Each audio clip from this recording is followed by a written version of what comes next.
Olá, meus amigos, minhas amigas. Estamos de volta aqui para darmos continuidade ao nosso estudo do livro Depois da Morte, de Leon Denis. No episódio passado, nós analisamos o capítulo de número 45, dando continuidade a essa quinta parte da obra, chamada O Caminho Reto, em que Denis nos convidou a refletirmos sobre um dos vícios mais difíceis de serem extirpados ou vencidos e um dos mais perniciosos para a humanidade, que é o do orgulho. Em conjunto, ele nos convidou a refletirmos também sobre a riqueza e a pobreza e a sua relação com esse vício, bem como as características, as oportunidades ou as finalidades dessas condições que vivemos aqui na matéria, em alternância. Hoje nós vamos seguir falando sobre um dos vícios mais desafiadores, se não o principal a ser vencido, que é o vício do egoísmo, no capítulo seguinte, capítulo de número 46, que será o tema da nossa abordagem de hoje. Então, nós seguimos nesse estudo sobre dois dos mais, se não os mais fundamentais vícios da humanidade, para que os possamos entender melhor e, em os entendendo, encontrando as suas raízes, os seus efeitos, os seus impactos em nosso mundo íntimo e na vida ao nosso redor, para que assim a gente possa também superá-los, triunfar sobre eles a caminho do progresso que precisamos realizar. Então, em falando do egoísmo, nesse capítulo de número 46, Leon Denis inicia dizendo o seguinte: o egoísmo é irmão do orgulho e procede das mesmas causas. Esse foi um ponto sobre o qual nós falamos no episódio passado. Para alguns espíritos, para Kardec, por exemplo, o egoísmo seria o vício mais fundamental. Eles vão dizer em O Livro dos Espíritos que seria ele a raiz, a causa de todos os males da humanidade. Leon Denis aqui coloca egoísmo e orgulho como que irmãos gêmeos, como que equiparados, porque no fundo eles estão associados a uma mesma postura do ser humano, da criatura, como está dito aqui, procede das mesmas causas. E qual que é essa postura? É uma postura de culto de si mesmo em detrimento das leis divinas, em detrimento da consciência. Então toda vez que a criatura volta as costas para Deus, para a voz da consciência, para as leis morais que regem a vida, e coloca-se então no centro o seu desejo, os seus caprichos, acima de tudo isso, ela então está adotando essa postura de cultuar-se a si mesma, como que um Deus acima do bem e do mal, acima da própria vontade ou dos desígnios do Criador. E é dessa postura que vão derivar todos os males, todos os desvios da criatura humana e todos os males da humanidade por conseguinte. Quando nós vamos, por exemplo, ao Antigo Testamento, principalmente na voz e no alerta dos profetas, nós vamos muitas vezes vê-los combatendo um elemento, digamos assim, uma postura que consideravam extremamente grave, perniciosa, que era a postura da idolatria. Só que nós não vamos entender aqui a idolatria só num sentido mais superficial, não cultuar imagens, não ter imagens materiais, etc. Vamos entendê-la num sentido mais profundo, porque se analisarmos o egoísmo e o orgulho, o que nós vamos ver aí, senão uma postura de idolatria, em que nós tiramos Deus, aquele que deveria ser efetivamente adorado, da posição central, da posição de adoração, e colocamos a nós mesmos, os nossos desejos, os nossos caprichos. É isso que está simbolicamente representado lá na figura de Adão, da queda de Adão e de Eva, que são ali um símbolo da humanidade ou do ser humano, quando eles voltam as costas para as orientações divinas, dizem nós não vamos seguir a orientação divina e dão vazão então aos seus desejos. Atendem lá à tentação, acolhem a tentação. Nós temos ali uma imagem dessa postura de idolatria, de culto de si mesmo, do espírito, quando se desvia da lei divina, colocando o seu desejo acima da vontade do Criador, em oposição àquele que nos foi dado como modelo, como referência maior, que é Jesus, que diz então: Pai, que não seja feita que não seja feita a minha, mas a tua vontade. Então o Cristo traz a postura diferente, antagônica à postura de Adão, que é a postura de nós outros espíritos ainda muito mergulhados, muito atrelados ao egoísmo e ao orgulho. Então é essa a postura que os profetas estão combatendo desde o Antigo Testamento. O Emmanuel, por exemplo, no livro Segue-me, vai ter uma mensagem intitulada Obediência Justa, se não me falha a memória, em que ele vai começar dizendo exatamente isso, que todos os males da humanidade derivam dessa postura, desse movimento da criatura humana de usurpar o divino poder, de colocar-se acima de Deus quando ela pensa, olha, eu quero isso, não me importam, portanto, as leis divinas, não me importam as consequências ou os prejuízos que serão causados para outrem, não me importa nada disso, eu quero atender o meu desejo, vou fazê-lo e pronto. Esse é o processo de querer usurpar o divino poder, de colocar-se numa posição central, como medida de todo o universo. Isso, fundamentalmente, é o egoísmo. E por isso ele seria, então, na definição dos espíritos, a raiz, a causa de todos os demais males que nascem daí. Vaidade, cobiça, ambição, luxúria, etc. Então, Leon Denis aqui coloca ou equipara egoísmo e orgulho como similares, como irmãos provenientes desta mesma causa, que seria esse culto da criatura a si mesma. Os espíritos, ora, vão definir o egoísmo como sendo, de fato, a causa de tudo e o orgulho já como uma primeira expressão, um primeiro resultado do egoísmo. Mas, enfim, o mais importante é entendermos isso. Qual é a raiz desse desvio? Que seria essa posição da criatura de cultuar-se a si mesma em detrimento, em oposição à lei divina, à vontade do Criador. Então é isso que ele começa dizendo. E acrescenta, é uma das mais terríveis enfermidades da alma. É o maior obstáculo ao melhoramento social. Porque, de fato, se pensamos numa sociedade mais harmonizada, mais justa, é preciso que todas as partes ali estejam interagindo entre si de maneira harmoniosa. Agora, se cada parte fechar-se em si mesma, só se importar consigo mesma, não há como estabelecer vínculos que sejam harmoniosos e, portanto, o todo não estará assim equilibrado. Da mesma forma, se pensarmos no corpo humano, num tecido, num órgão, para que ele esteja saudável, todas as células ali precisam estar saudáveis e interagindo entre si, para que haja o fluxo de nutrientes e tudo mais. Se uma célula se fecha em si mesma e outras fazem o mesmo, nós temos, por exemplo, uma enfermidade grave, uma doença, que seria o próprio câncer, que seria essa célula que deixa de funcionar de maneira harmoniosa, equilibrada com as demais, onde ela está ali inserida. Então, pensando naquela figura que nós até trabalhamos no episódio passado, a figura da teia, pensando em cada vértice ali da teia como sendo uma criatura. Para que a teia possa existir, possa ser funcional, esteja lá fixada, né, na árvore ou no objeto onde ela está fixada, é preciso que cada um daqueles vértices esteja conectado aos vértices adjacentes. Se o vértice não se dispõe a se conectar aos vértices adjacentes, então nós não temos uma teia, nós não teríamos essa teia funcional que se espera.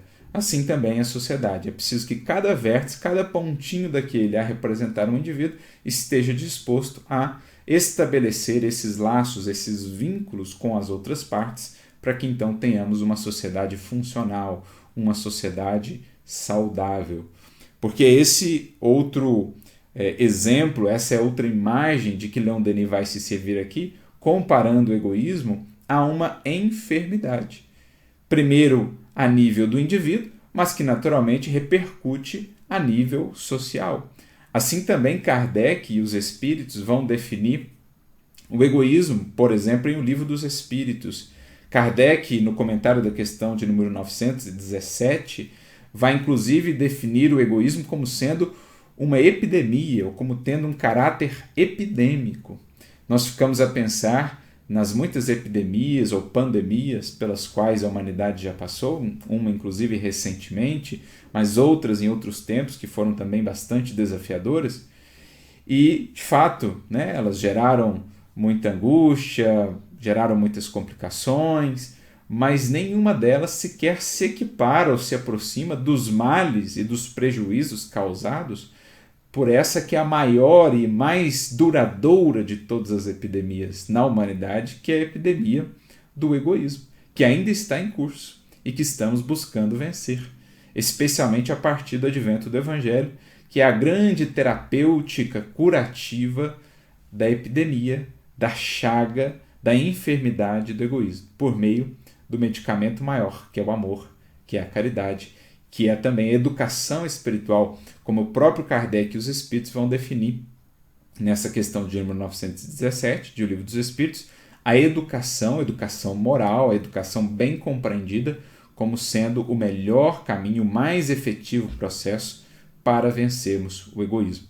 Mas indo lá para o comentário de Kardec, ele diz assim: o egoísmo, verme roedor, continua a ser chaga social. É um mal real, que se alastra por todo o mundo e do qual cada homem é mais ou menos vítima. Olha só. A pandemia teve um alcance muito expressivo, a última que vivemos, de Covid, por exemplo, mas ela não alcançou a todos. Né? Nem todos chegaram a passar por ela, ou talvez mais a longo prazo, todos já chegaram a ter contato com o vírus, mas não manifestaram ali certos sintomas e tal.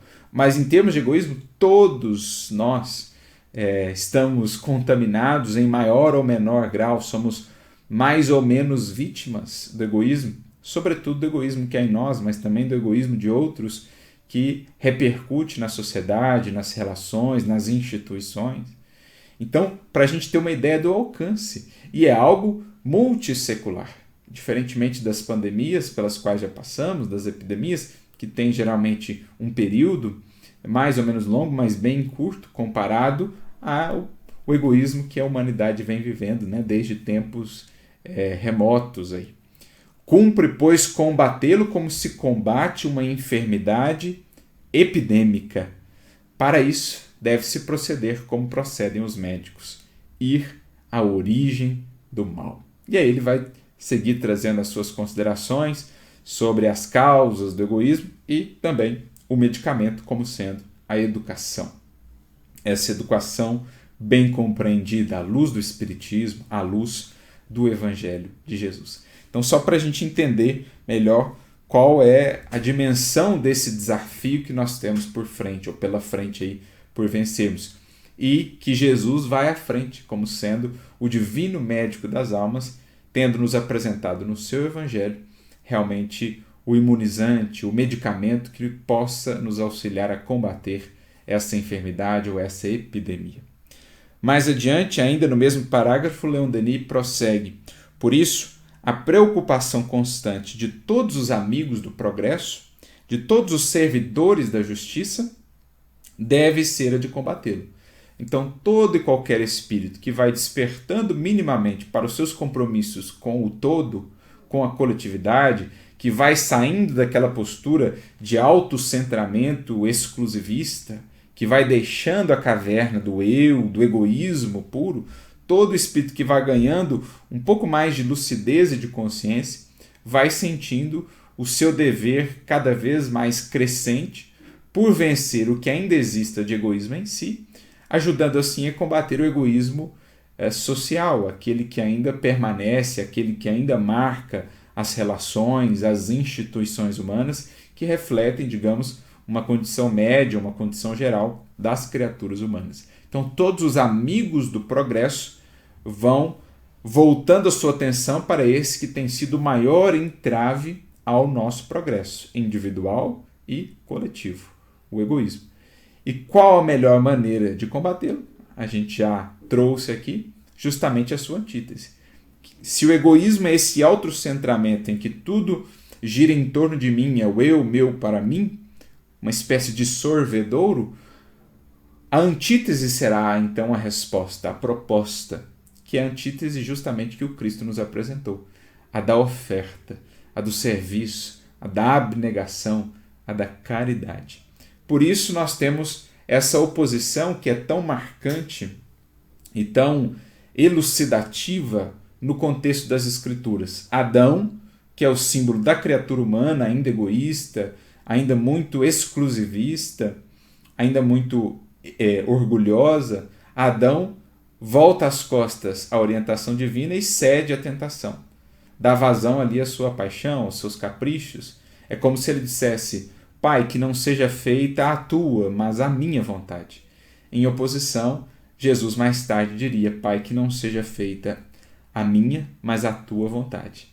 E ambas as ocorrências num jardim, né? Adão lá no jardim tem essa postura diante de Deus, depois o Cristo no Jardim das Oliveiras tem essa outra postura. Não é por acaso que essas duas cenas se passam ali no jardim, que representa a própria consciência da criatura, o momento ali da escolha, o momento da deliberação.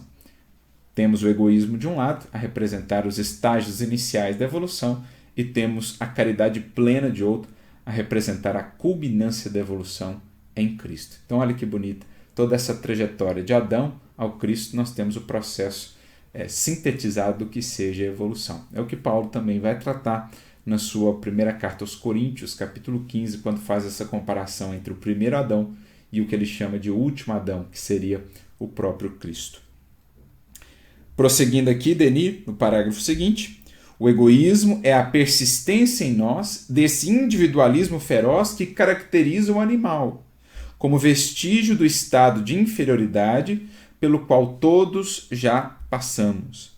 Então, quando a gente faz uma análise mais ampla da evolução à luz da doutrina espírita, como por exemplo nós podemos ver naquela obra fantástica que é o livro Evolução em Dois Mundos, de André Luiz, e em outras obras que vão tratar disso, o próprio Kardec vai comentar sobre isso no livro A Gênese, no capítulo 3, por exemplo, ele traz uma visão panorâmica sobre essa evolução em que o instinto cada vez vai perdendo mais espaço, vai, digamos, recuando para os bastidores da vida, para dar agora margem, para ceder a sua posição agora à inteligência, à racionalidade que vai se afirmando no estágio em que nos encontramos, que é o estágio da humanidade. Mas nos primeiros estágios da humanidade, em que nos aproximávamos ainda mais da animalidade pela qual nós já transitamos, ali ainda perdurava o instinto em toda a sua pujança praticamente. Nós tínhamos o alvorecer da razão. E nesse estágio, quando nós olhamos para o passado da humanidade, para aqueles que foram nossos ancestrais, ali esse instinto atuava com toda a sua força, até porque a sobrevivência demandava. Então lutavam com intempéries, com outros animais que muitas vezes os viam como presas, e enfim, o egoísmo ali ele tinha uma razão de ser, ele cumpria um papel muito associado ao instinto de conservação. Mas à medida que vamos tendo o progresso da humanidade, a consolidação das sociedades, de uma vida mais gregária, de uma vida mais social, em que a gente começa a ter mais cooperação, mais colaboração, aquele instinto, aquele egoísmo feroz de outrora já não faz mais sentido. E se ele serviu por um tempo, agora ele passa a ser um entrave ao nosso progresso. É o que Kardec vai tratar, por exemplo, nesse estudo que faz, muito interessante, por sinal, do capítulo 3 do livro A Gênese, quando ele vai estudar ali a origem do bem e do mal, o instinto, a inteligência. E aí no item 10, ele traz a seguinte consideração, O que outrora era um bem, porque era uma necessidade da sua natureza, transforma-se num mal.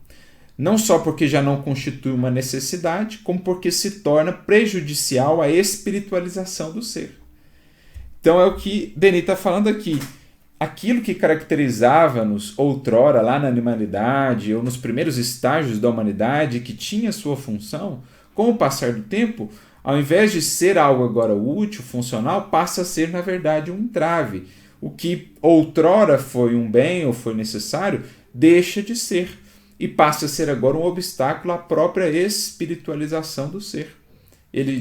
O Kardec aqui no livro A Gênese continua a dizer: muita coisa que é qualidade na criança torna-se defeito no adulto. O mal é, pois, relativo à responsabilidade proporcionada a um grau de adiantamento. Todas as paixões têm, portanto, uma utilidade providencial, visto que, a não ser assim, Deus teria feito coisas inúteis e até nocivas. No abuso é que reside o mal, e o homem abusa em virtude do seu livre-arbítrio. Mais tarde, esclarecido pelo seu próprio interesse, livremente escolhe entre o bem e o mal. Então ele está aqui trazendo considerações sobre o bem e o mal, mas a gente fez o recorte desse trechinho porque explica muito bem o que é esse processo de ir aos poucos deixando para trás aquilo que já não coaduna com o estágio evolutivo em que se está.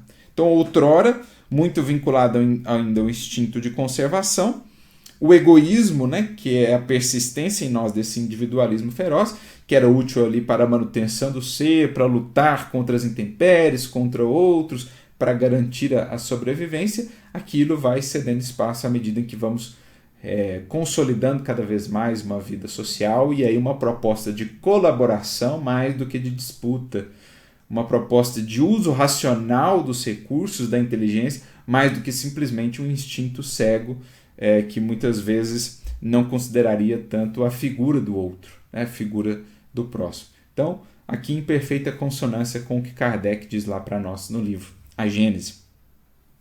Mas, antes de tudo, volta Denis aqui a dizer, o homem é um ser social, está destinado a viver com seus semelhantes. Nada pode fazer sem o concurso destes. Então, à medida que a gente vai ampliando as relações no transcurso da evolução, vamos cada vez mais nos colocando nessa vida social que a gente vê no próprio desenvolvimento dos seres humanos, desde lá dos nossos ancestrais até as sociedades modernas, nós vamos percebendo que a vida social ela tem uma finalidade importantíssima. Na verdade, todo o progresso do ser nasce daí. O próprio Emmanuel chega a dizer, né, ninguém progride sem alguém. Então, na base de construção de qualquer virtude, habilidade, qualidade do ser humano, nós vamos ter essas inter-relações a todo tempo, nutrindo, estimulando ou criando desafios até para que a resposta da criatura seja a construção dessas virtudes, dessas faculdades, sejam elas intelectuais ou morais. Então a gente entra nesse terreno agora da lei de sociedade. E para que a gente possa extrair o máximo dessa lei e dessa convivência que a vida na matéria nos propõe, é preciso que vençamos cada vez mais o egoísmo, porque aquele que, estando em sociedade, se cultiva ainda muito egoísta, ele perde muitas oportunidades de progresso. Ele deixa de extrair muito mais daquela experiência de coletividade, convivência comum, do que poderia em se mantendo no estado de egoísmo. Então, isso nos faz lembrar de uma descrição que o próprio Kardec vai trazer no livro Céu e Inferno, quando ele está tratando ali na primeira parte, no capítulo de número 3, ele está falando sobre o céu, que a gente pode entender à luz da doutrina espírita também como sendo o conjunto das virtudes já construídas, né? O céu não é um local lá fora, o céu é antes um estado de alma, um estado de espírito, a partir das construções e edificações morais que o espírito já fez. Então, para chegarmos a esse céu, nós precisamos da convivência, dirá Kardec. Ele vai mencionar que a vida social é um fundamento, é um recurso essencial para a construção desse estado de espírito. Lá no item 8, portanto, desse capítulo 3, ele diz assim: a vida social é a pedra de toque das boas ou más qualidades.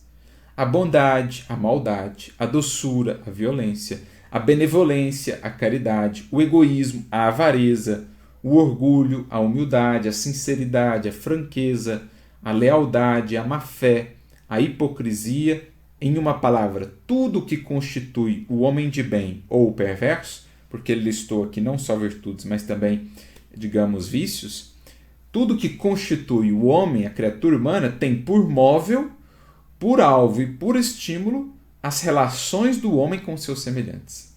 Então, as relações de cada um de nós com os nossos semelhantes, elas são ao mesmo tempo um móvel, um estímulo e um alvo. Estímulo porque a todo momento estamos criando estímulos, né? Um alvo porque a gente, em agindo, visa fazer algo para alguém, ainda que esse alguém seja apenas nós mesmos, mas sempre tem um alvo, uma outra criatura ali envolvida.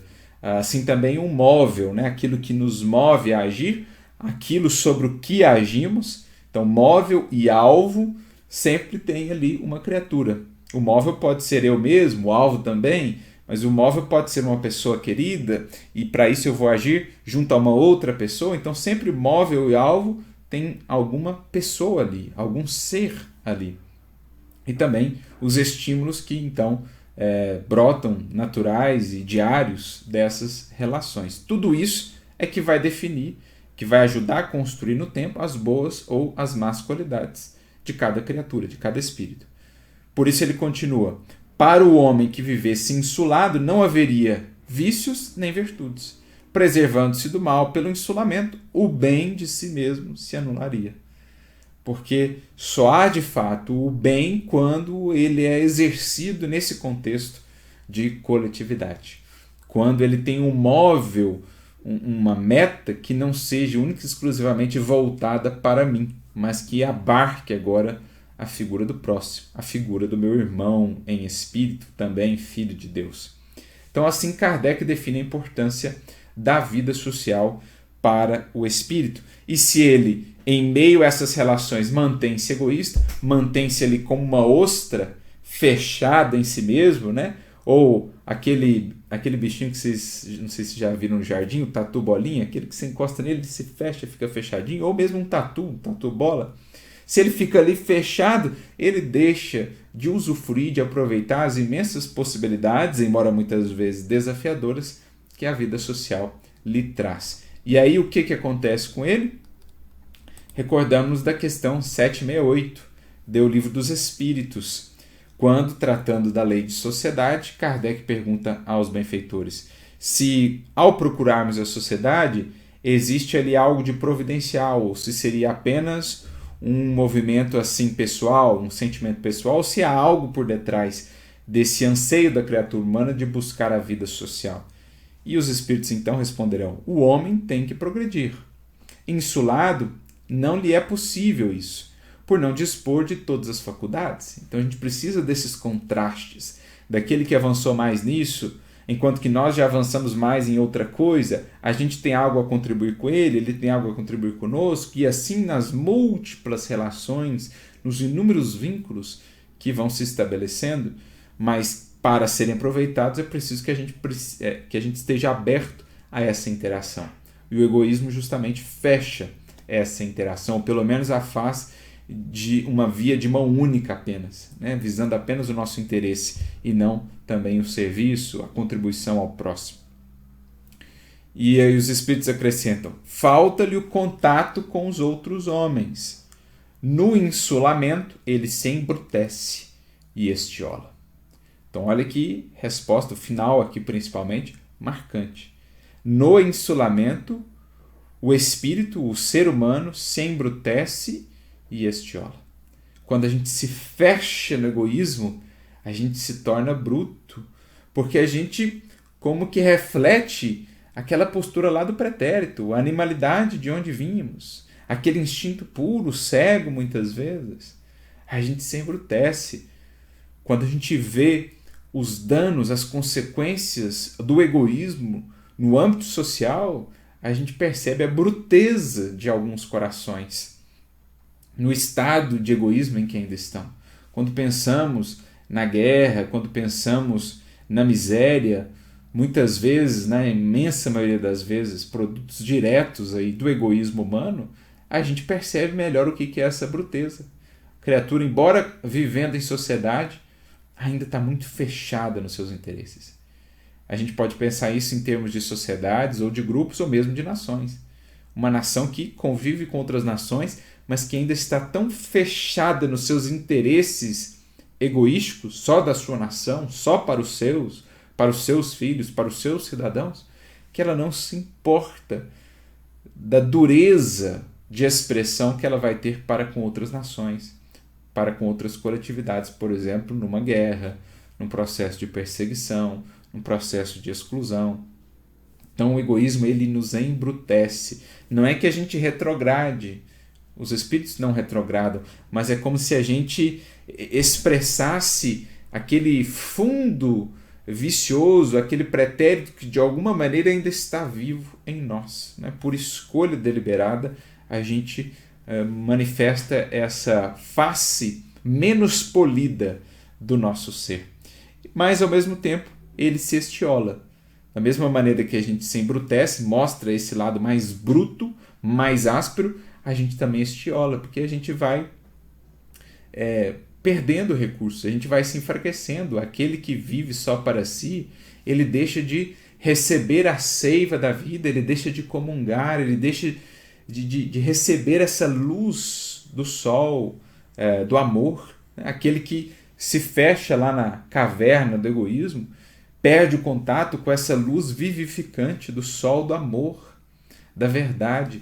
Então ele vai minando suas forças, por mais bruto que pareça, por mais duro que pareça, o ser egoísta, ele vai aos poucos minando as suas forças, vai se sentindo cada vez mais desalentado, cada vez vai tendo menos capacidade realizadora, até que chega num tal nível esse estiolamento, essa fraqueza, esse desânimo, que ele então reconhece a necessidade de mudança, que ele então se abre à mudança, ao anseio de renovação.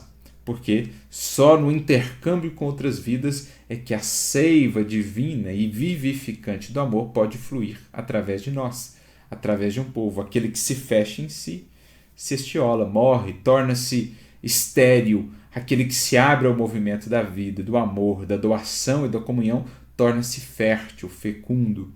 Temos um exemplo que usamos para ilustrar isso, já citamos várias vezes em palestras, em estudos, que é o exemplo dos 2 mares ali de Israel, por exemplo.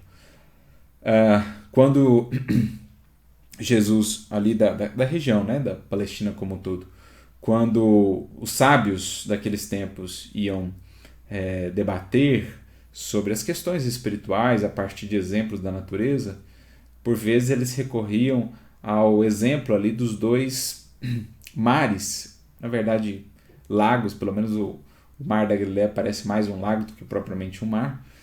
Eles recorriam ao exemplo desses 2 corpos de água, ou mares que temos ali, o mar da Galileia e o mar Morto. Ambos são alimentados pelo mesmo rio, o rio Jordão, que nasce no Monte Hermon, mais acima, ali na proximidade de Cesareia de Filipe, vem descendo então, passa pelo mar da Galileia e depois segue seu caminho em direção ao mar Morto. No entanto, embora nutridos pelo mesmo rio, pela mesma fonte, digamos assim, os mares são absolutamente diferentes. O mar Morto, como o próprio nome diz, é estéril, ao passo que o mar da Galileia era, principalmente aos tempos de Jesus, extremamente fértil, fecundo, em pesca, em vida e tal. Então os sábios se indagavam, os doutores da lei, os rabinos, mas por que dessa diferença? E um deles, então, certa feita disse, é porque o mar da Galileia recebe as águas do rio Jordão e não as retém em si, deixa com que sigam seus caminhos, seu caminho, em direção ao sul, até chegarem ao Mar Morto. Então ele recebe aquelas águas e deixa que elas sigam seu caminho. Por outro lado, o Mar Morto recebe essas águas e as retém em si, somente em si. Aí eles traçam um paralelo então com o egoísmo e com a caridade, com o amor. O mar da Galileia, representar a caridade, é sempre vivo, fecundo, porque recebe os recursos do alto, por exemplo, podemos pensar, esse rio de graças, de bênçãos que chega a todos nós de Deus, recebe e deixa aquilo fluir. Oferta, doa, dá vazão a esse fluxo da vida. Por outro lado, o Mar Morto, fechando-se em si mesmo, recebendo sem querer dar nada em troca, fechando-se no egoísmo, acaba se tornando morto, estéril. Assim também a nossa vida. Então, a dinâmica social nos permite isso. Tudo que temos recebido de Deus, fazer fluir por meio da vida social. Agora, se mesmo estando junto de outras vidas, como estamos aqui encarnados, convivendo na família, no trabalho, em sociedade, se nos fechamos no egoísmo, seremos quais o Mar Morto, estéreis, deixando de aproveitar todas as oportunidades de progresso que essa vida social nos possibilita. Por isso, no parágrafo seguinte, Denis diz, depois de Deus, que é essa fonte, aí o rio, o Jordão, fonte doadora, é a sociedade que lhe deve todos os benefícios da existência, todos os proventos da civilização. a partir da interação com a sociedade em que ele recebe tantos recursos, as tecnologias, os desenvolvimentos, as instituições, mas também dando à sociedade, é a partir daí que ele vai poder extrair os maiores tesouros para o seu espírito, que são as virtudes a serem construídas. Avançando um pouco mais, no parágrafo seguinte ele diz: como parte integrante da sociedade, o que o atingir também atinge a todos. Então ele passa a ter uma visão de si não mais isolada, apartada de todos os demais. Ele passa a se ver como um daqueles vértices lá na figura da teia. Algo que impacte no outro vértice chega até ele. Algo que aconteça nele, ou que parta dele como um vértice, vai chegar nos outros vértices. Então ele passa a ter essa visão integrada da sua vida nessa teia de outras vidas, nessa cadeia de colaboração ou de cooperação que nós vamos ter no universo como um todo. No capítulo 3 do livro Pensamento e Vida, o Emmanuel vai nos trazer uma visão muito interessante sobre a cooperação, e ele vai dizer que o universo pode ser assim definido, né? Desde o átomo às constelações cósmicas, como sendo uma cadeia de vidas que se entrosam na grande vida, que é Deus. Então, uma cadeia, um conjunto de vidas, uma teia de vidas que se entrosam na grande vida. E a criatura que ainda não percebeu isso, ela é um ponto ali de cristalização, né? Ela é um ponto morto, digamos, nessa teia, nessa cadeia tão viva e tão fecunda.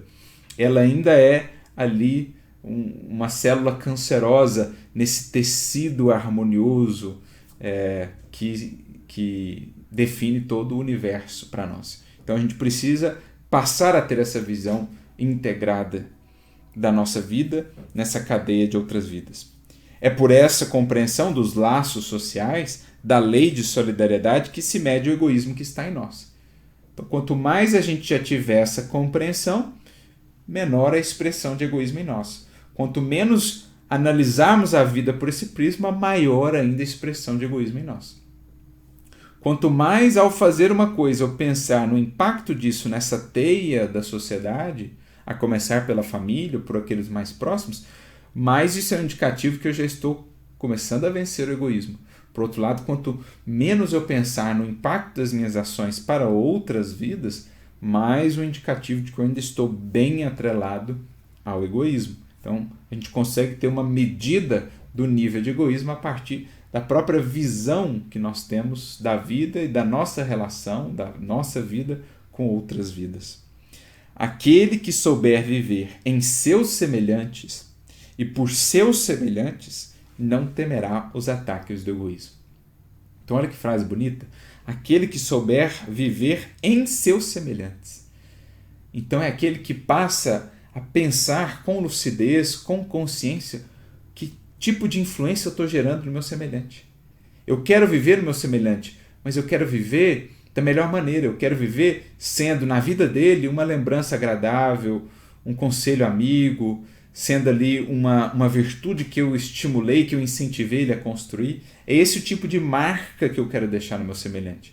Não a de um ressentimento, a de um arrastamento para um vício, a de um convite a uma tentação. Não é esse tipo de presença que eu quero ter na vida do outro.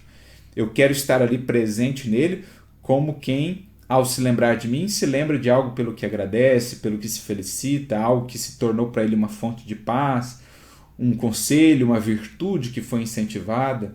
É isso que a gente precisa pensar em termos do outro. Quais as marcas, quais as flores eu estou semeando no jardim dos meus amigos, das vidas que convivem comigo.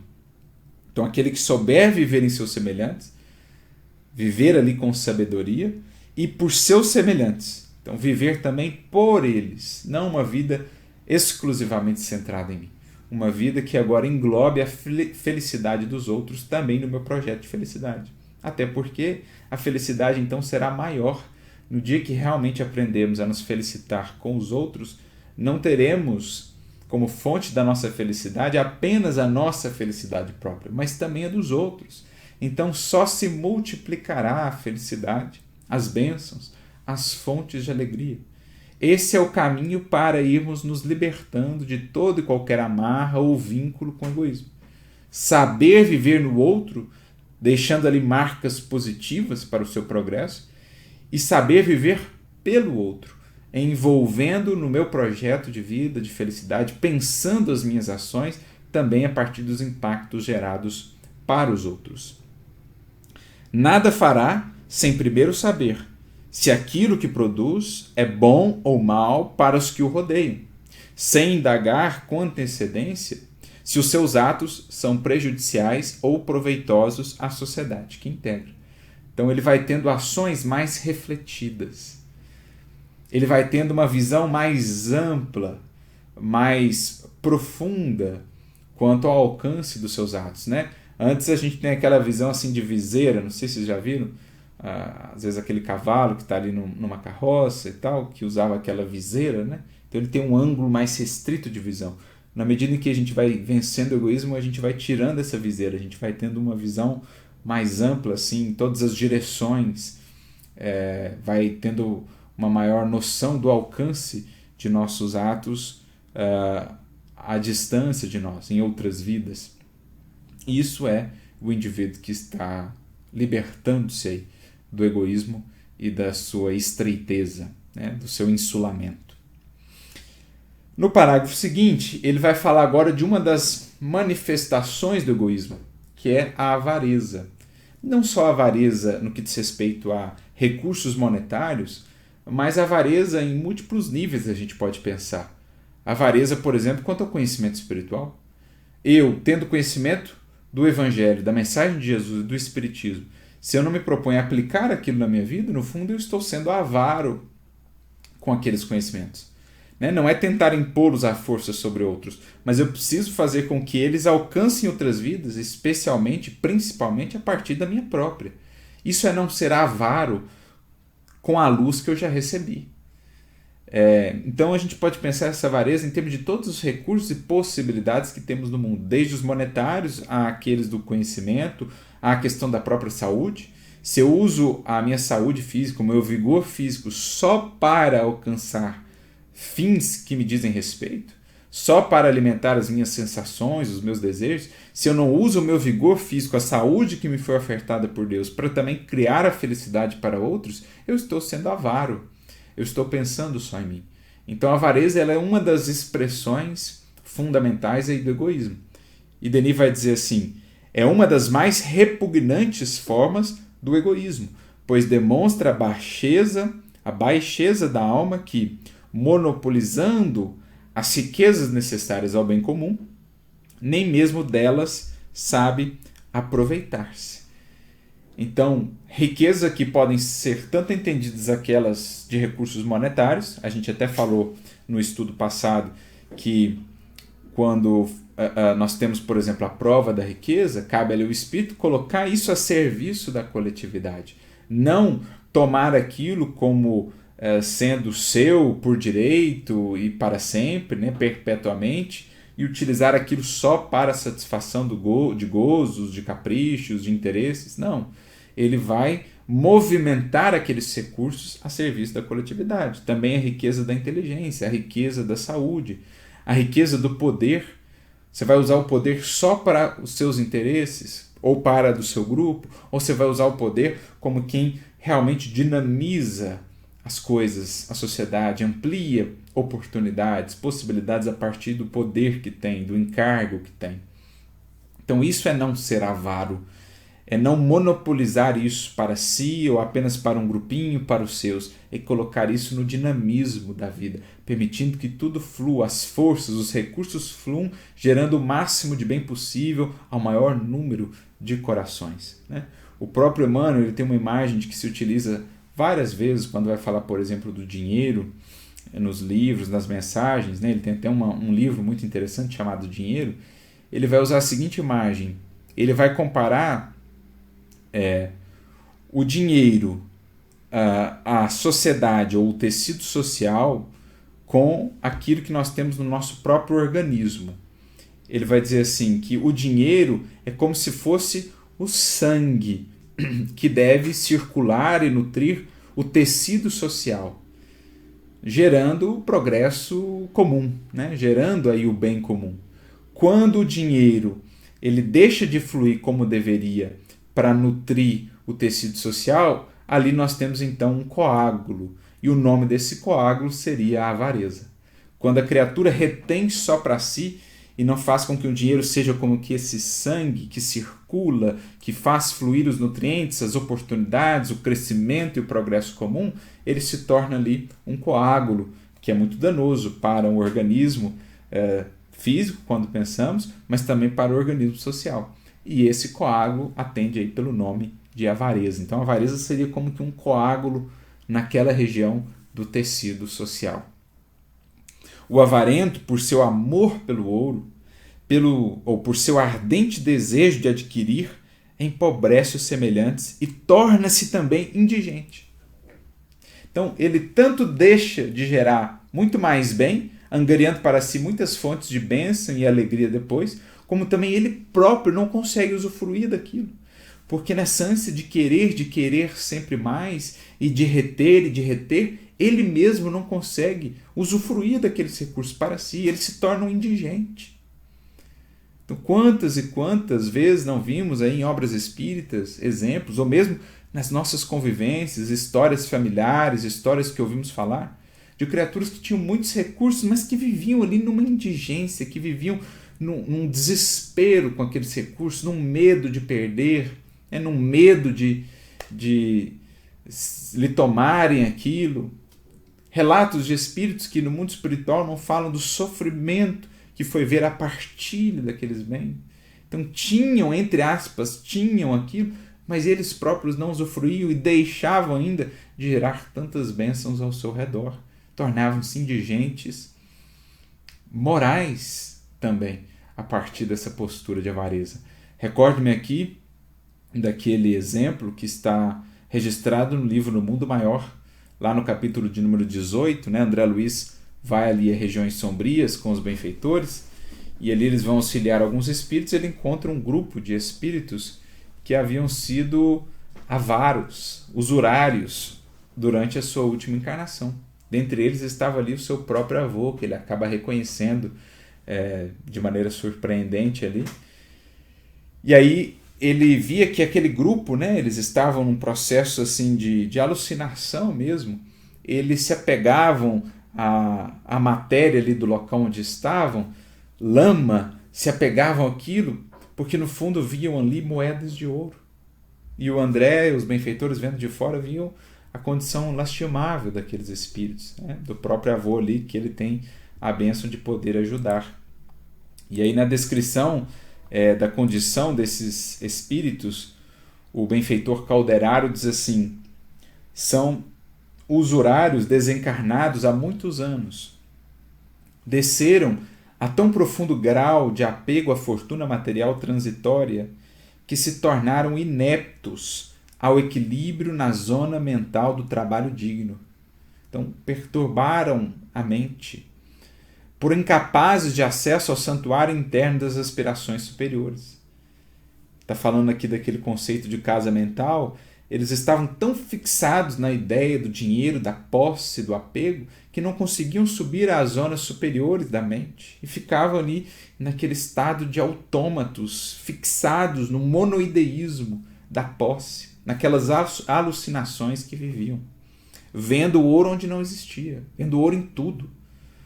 Tem até um outro caso muito interessante que está no livro Instruções Psicofônicas, capítulo de número 16. Fica a sugestão da leitura, chamada A Mensagem Amarga Experiência. É um espírito que comparece ali no grupo Meimei, lá em Pedro Leopoldo, né, o grupo mediúnico do qual Chico Xavier fez parte, junto com Arnaldo Rocha e outros companheiros. E ele relata o seu caso. Ele foi acolhido por aquela casa, por aquele grupo no mundo espiritual, depois de muito tempo de sofrimento no mundo espiritual após sua desencarnação. Ele que havia sido um homem de muitas posses durante a vida anterior e que, ao desencarnar, se viu preso num monoideísmo também em torno do ouro. Tudo o que ele via, tudo o que ele tocava se tornava ouro. E ele foi entrando num quadro desesperador. O bonde que ele pegou para ir para casa, saindo do cemitério, ele acorda e se vê no cemitério, pega o bonde todo formado de ouro, a fachada de casa toda formada de ouro. Ele entra em casa, sentia fome, ainda muito vinculado à matéria, sentia fome e sede. Vai tomar água, a água convertia em ouro, vai pegar o pão virava ouro. E aí, desesperado, sem saber o que fazer, ele vai e procura uma igreja. Ele que havia menosprezado a religiosidade durante a encarnação, mas no desespero foi procurar uma igreja. Aí o confessionário vira um guichê de banco. Lá as hóstias viram moedas tilitantes. A própria cruz lá do altar vira um cifrão. Então tudo virava ouro. A água que ele tocava para tentar se dessedentar de uma fonte vira ouro.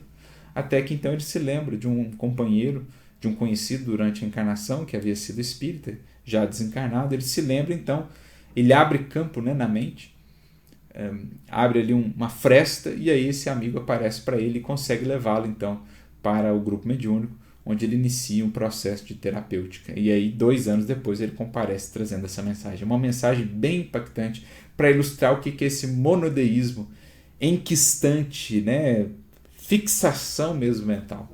E é o que o Calderaro está descrevendo aqui. E ele continua: na crosta da terra não enxergavam meios de se ampararem com ambição moderada e nobre, nem reparavam nos métodos de que usaram para atingir os fins egoísticos. Então, naquela postura de culto de si mesmos, o meu desejo acima de tudo, o que eu ambiciono acima de tudo, foram passando por cima, às vezes, de pessoas, de ditames da consciência, de leis morais, e agora chegavam naquele estado tão lamentável. Menosprezavam direitos alheios, prossegue ele, e escarneciam das aflições dos outros. Armavam verdadeiras ciladas a companheiros incautos, no propósito de sugar-lhes as economias, locupletando-se à custa da ingenuidade e da cega confiança. Tantos sofrimentos difundiram com as suas irrefletidas ações, que a matéria mental das vítimas, em maléficas emissões de vingança e de maldição, lhes impôs etérea couraça ao campo das ideias. Acho que tem um errinho de digitação aqui. Mas lhes impôs uma couraça ao campo das ideias. Então, as próprias emanações das vítimas, revoltadas com os golpes que sofreram, com os recursos que lhes foram usurpados, contribuiu para que esses indivíduos, essas mentes ficassem ainda mais fixadas nessa postura de monodeísmo, de fixação em torno da avareza das posses.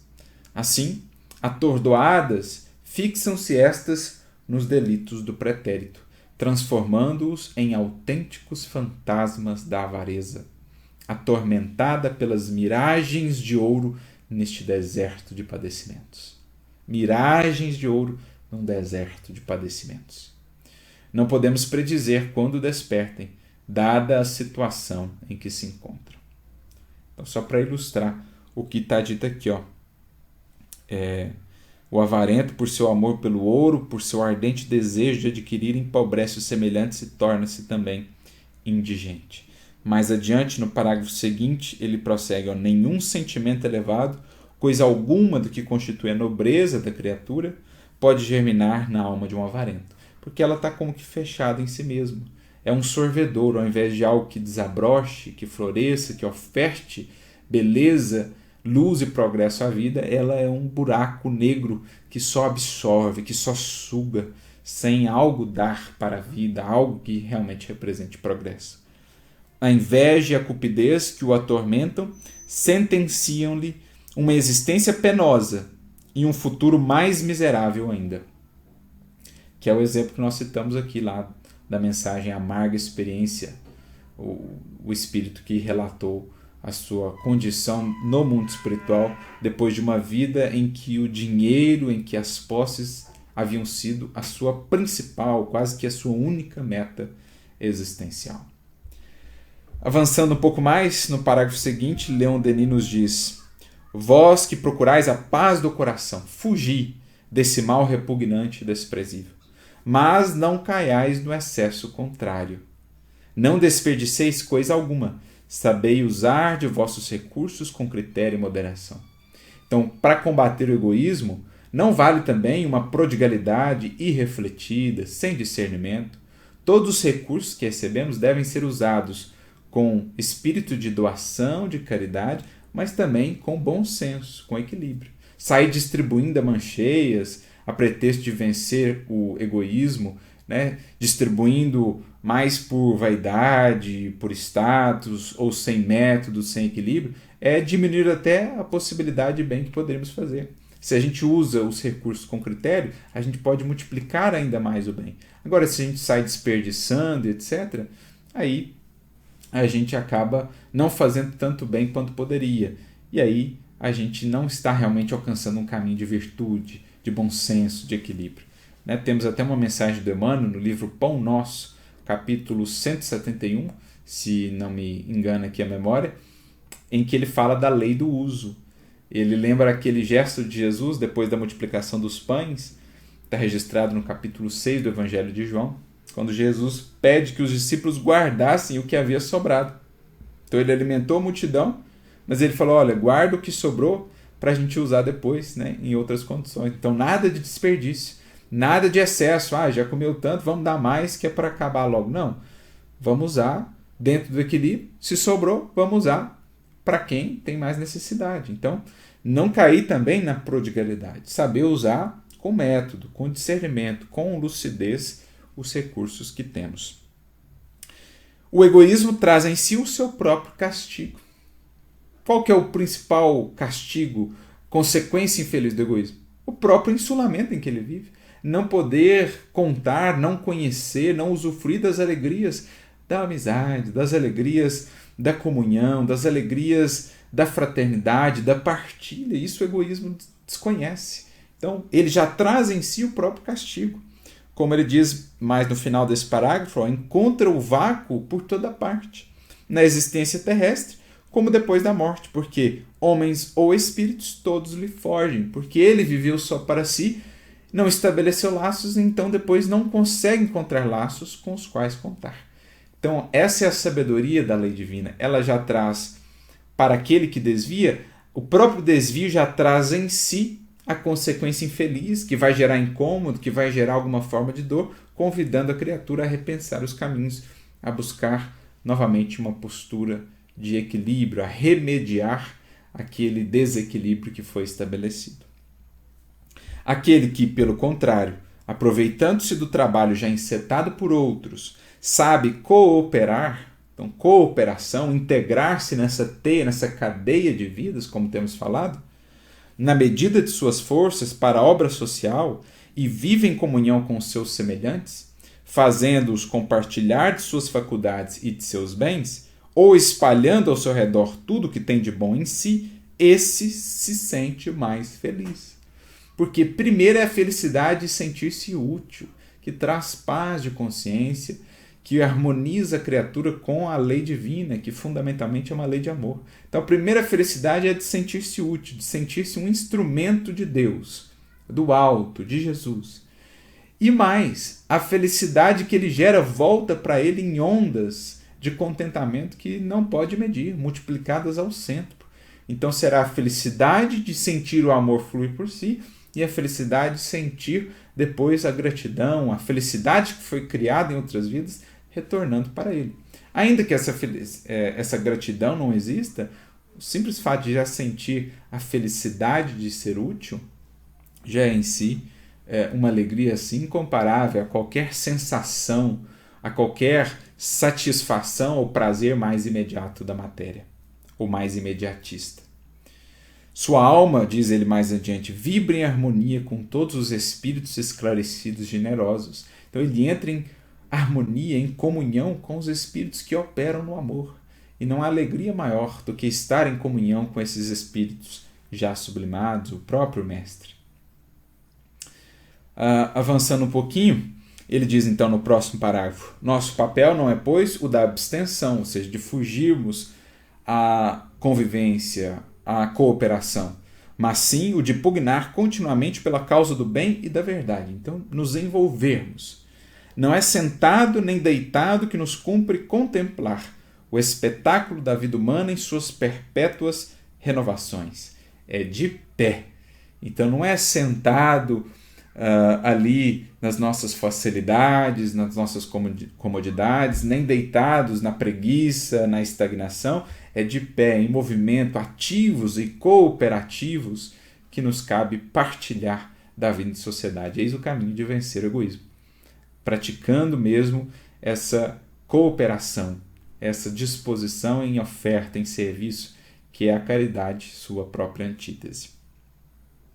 No parágrafo seguinte, embora se encontre em todas as classes sociais, o egoísmo será muitas vezes mais apanágio do rico do que do pobre, porque muitíssimas vezes a prosperidade esfria o coração. E aí, o que nós comentamos no estudo passado, capítulo anterior, o cuidado que se deve ter na prova da riqueza, às vezes da abundância de posses ou às vezes da abundância de poder, o cuidado que se deve ter ali para não deixar que o orgulho nos cegue, que o egoísmo nos faça assim insulados, nos desconecte dos nossos compromissos para com os semelhantes. Por outro lado, o infortúnio, diz ele, fazendo conhecer o peso da dor, ensina-nos a compartilhar dos males alheios. Por isso, no processo da reencarnação, a gente vai tendo essa alternância, porque se em alguma das encarnações o poder, a fortuna, a riqueza nos levaram ao orgulho, ao egoísmo, a gente vem depois uma experiência de mais privações, justamente para conhecer, para ter uma melhor dimensão do que seja a dor, os males alheios, as necessidades. E isso vai nos abrindo a uma postura menos egoísta, uma postura mais colaborativa, porque a gente vai reconhecendo mais o valor da colaboração que recebemos também de outros. E aí a gente vai se predispondo a ser também assim mais ativos nessa colaboração. E aí o Denis traz aqui uma orientação interessante. Ele diz assim: jamais nos sentemos a uma mesa bem servida sem primeiro pensar naqueles que passam fome. Se a gente lembrasse a todo tempo desses que têm menos, que passam por muito mais dificuldades, ele diz: tal pensamento tornar-nos-á sóbrios, comedidos em apetites e gostos. A gente foge à armadilha do supérfluo, da extravagância, dos excessos. Quando a gente lembra daqueles que têm tanto menos, que mal conseguem contar com o necessário, a gente já não consegue mais usufruir do supérfluo, do que é extravagante, sem um incômodo profundo. Então essa lembrança nos torna mais sóbrios. Não deixa que a chama da lucidez, da consciência, se apague em nós. Não deixa que a chama da caridade se esfrie e a gente caia nessa indiferença ou nessa posição de egoísmo. Então lembremos-nos sempre disso. Por isso que Jesus até fala, quando fores dar um banquete, convide antes os coxos, os estropiados, os necessitados. Não é que Jesus esteja condenando um momento que a gente vai ter de uma refeição em família e tal, mas ele está falando, não se deixe, não esqueça, não se deixe de lembrar desses que têm menos, porque isso fará você uma pessoa mais simples, mais sóbria. Você perceberá que tem muito menos necessidades do que imagina e que as suas necessidades são atendidas com muito menos do que você acha precisar. E aí ele vem listando uma série de trabalhos, de atividades, que estão por trás dos confortos e comodidades que nós temos. Para termos, vou dar um exemplo aqui, para ornar os salões com espelhos, com cristais brilhantes, ele vai lembrar os que trabalham lá mexendo com vidros, em altas fornalhas, em temperaturas muito elevadas, para termos o alimento na mesa, aqueles que vão enfrentar a inclemência do sol, as intempéries do clima, para poder produzir, vão colocar a mão ali no barro da terra. Então, por detrás das comodidades e facilidades que nós temos muitas e muitas e muitas vidas que têm ali trabalhos ásperos, de muita renúncia, de muito sacrifício para manterem as suas famílias. Então, lembremos de tudo isso, para que todas essas comodidades, facilidades que porventura já tenhamos, não nos levem a essa indiferença em relação aos semelhantes. Ele diz, já finalizando esse parágrafo, sim, saibamo-lo, todo esse conforto de que gozamos com indiferença é comprado com o suplício dos humildes, com o esmagamento dos fracos, muitas vezes. Que esse pensamento se grave em nós, que nos siga, nos obsidie. Como uma espada de fogo, ele enxotará o egoísmo dos nossos corações e forçar-nos-á a consagrar nossos bens, lazeres e faculdades à melhoria da sorte dessas criaturas. Então, aqueles agricultores singelos, aqueles que trabalham lá em condições assim extremamente desafiadoras para que tenhamos as comodidades da sociedade tecnológica, da civilização que ora temos, que a gente possa se lembrar sempre disso, para trabalharmos ofertando o nosso melhor no trabalho que temos, nas condições que temos, para melhorar as possibilidades, as condições gerais da humanidade, né, de cada trabalhador, das sociedades como um todo. E então ele diz, né, no próximo parágrafo, que é muito bonito, mas pegando aqui a última oração dele, enquanto o egoísmo de uns se nutrir dos sofrimentos e das lágrimas de outros, enquanto as exigências do eu sufocarem a voz do dever, o ódio perpetuar-se-á sobre a terra. As lutas de interesse dividirão os ânimos. Tempestades surgirão no seio das sociedades. Então é isso. Enquanto as exigências do eu estiverem acima dos chamados do dever, que são a expressão divina em nós, nós ainda teremos essa condição. Tempestades de ódio, ânimos divididos, disputa de interesses, guerras e tudo aquilo que nasce do egoísmo, enquanto essa raiz de todos os males da humanidade. Não haverá paz, ele disse no início desse parágrafo, né? Não haverá segurança, felicidade social, enquanto o egoísmo não for vencido. É nisso, para isso, que nós precisamos trabalhar. E aí, já chegando aqui ao fim, ele diz no próximo parágrafo, na segunda frase, a lei da reencarnação, a necessidade de renascer em condições modestas, servirão como aguilhões a estimular o egoísta. Também digamos, se passamos por experiências mais desafiadoras de privações, temos aí o bendito aguilhão que nos impele a compreender ainda mais o valor da cooperação, da fraternidade, de não fecharmos em nós mesmos, de reconhecermos o valor daquele que nos auxilia, para reconhecermos também o valor de podermos auxiliar. Diante dessas perspectivas, o sentimento exagerado da personalidade atenuar-se-á, para dar lugar a uma noção mais exata da situação e papel do homem no universo.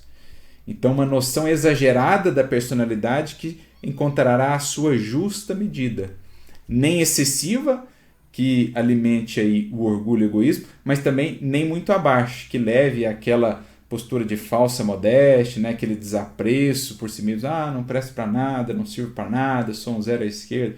Não, nem assim tão para baixo, nem lá superestimados.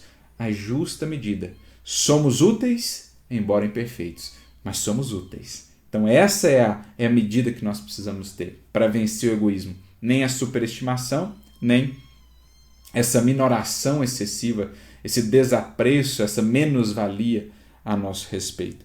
É isso o que as reencarnações vão fazendo com o espírito, ajudando a encontrar-se na devida posição. E, aliás, isso é de fato humildade. Nem mais, nem menos, mas a nossa justa posição, equilibrada posição no universo. E aí, já no parágrafo final, ele diz assim, à medida que esse sentimento se estender, né, pelo mundo, as instituições, as relações sociais vão melhorando, do indivíduo para a sociedade, passando pelas relações. A fraternidade, essa palavra repetida banalmente por tantos lábios, descerá aos corações e tornar-se-á uma realidade. Então ela não mais morará apenas nos sonhos, nas utopias lá em cima, ela descerá aos corações. E por meio dos corações ela chegará às mãos, aos lábios, à realização. Então nos sentiremos viver nos outros. Aquilo que a gente já falou aqui, viver nos outros. Uma parte de nós, mas a melhor parte de nós estará ali no outro, na forma do estímulo, da paz, da felicidade, da virtude que podemos incentivar. Sentiremos viver nos outros, para fruir de suas alegrias e sofrer de seus males. Então, seremos aquele vértice da teia realmente conectados a todos os outros vértices, usufruindo das suas alegrias, mas também sentindo as suas dores para as aliviar. Só assim a sociedade como um todo poderá alcançar um estado de felicidade mais geral, que que seria esse reino de Deus que começa no indivíduo, mas que um dia, diz Jesus, também será da terra. Meu reino ainda não é deste mundo, mas um dia será. Não mais haverá queixume sem eco, uma só dor sem consolação. Não haverá mais dor sem consolação, porque em se expressando um eco de dor, de aflição, teremos muitos corações já ali em disposição de servir. A grande família humana, forte, pacífica e unida, adiantar-se-á com passo rápido para os seus belos destinos. Eis o que nos espera desde que vençamos em nós esse egoísmo, ou esse que tem sido o principal entrave ao nosso progresso e à nossa evolução. Que Jesus, portanto, o divino médico das almas, por meio da sua receita sublime, que é o Evangelho, nos ajude a debelar essa enfermidade individual, mas também essa epidemia social, para que alcancemos um estado de mais sanidade, de mais saúde social, que esperamos, que ansiamos, como sendo essa terra regenerada, em processo de convalescença. Ficamos por aqui hoje em nosso estudo e na próxima reunião, no nosso próximo encontro, avançamos justamente para aquela que é a virtude mais fundamental, justamente destinada a combater o orgulho e o egoísmo, que é a caridade. Um grande abraço a todos, mais uma vez a nossa gratidão pela participação e nos vemos no próximo estudo. Até lá!